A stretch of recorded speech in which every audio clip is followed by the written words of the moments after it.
देतात एवढं सांगा, पटकीन सांगा. नाही, कमी पडतं लक्ष. फक्त लक्ष कसं द्यायचं हे सांगतो. आता मी कोणती भाषा बोललो? मी आता एक इंग्रजीचं वाक्य बोलतो. जे मी बोललेलंच वाक्य तुम्हाला ज्याला म्हणेल त्याला उभा राहायचं आणि तेच वाक्य बोलून दाखवायचं. रेडी? मी एक इंग्रजीचं वाक्य बोलतो. मी बोललेलंच वाक्य तुम्हाला ज्याला म्हणेल त्याला उभा राहायचं आणि ते वाक्य बोलायचं. ओके?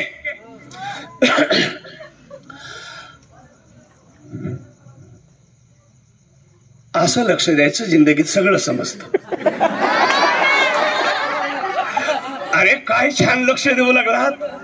काही कायला वाटलं मलाच विचारणार आहेत आणि काय माणूस म्हणतो काय माहित. कानातून नाही गेलं तर काही न तोंड सुद्धा उघडलं होतं. त्यांना वाटलं तोंडातून घ्यावं.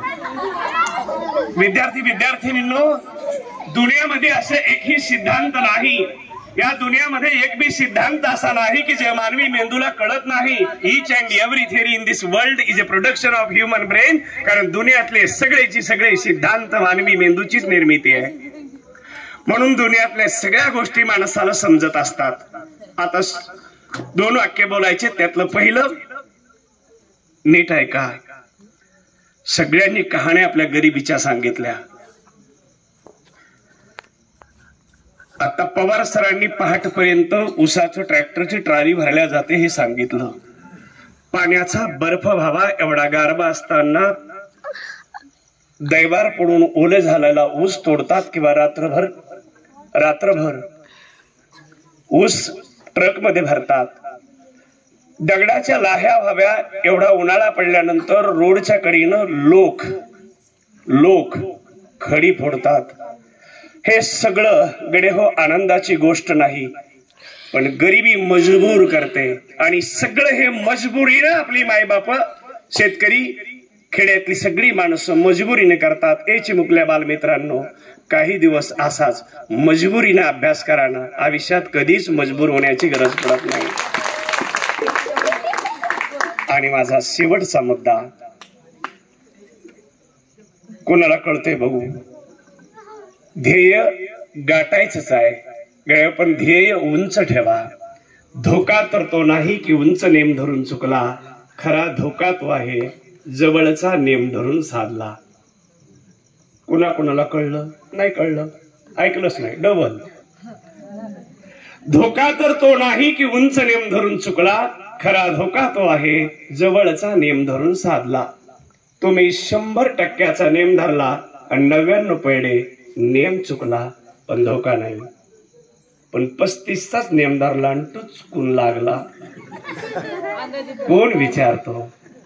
दुसरी गोष्ट, कलेक्टर बनण्याचा नेम धरला आणि तहसीलदार झाला, नेम चुकला, पण तरी धोका नाही. अधिकारी झाला, पण चपराशीच होण्याचा नेम धरला आणि चुकून लागला,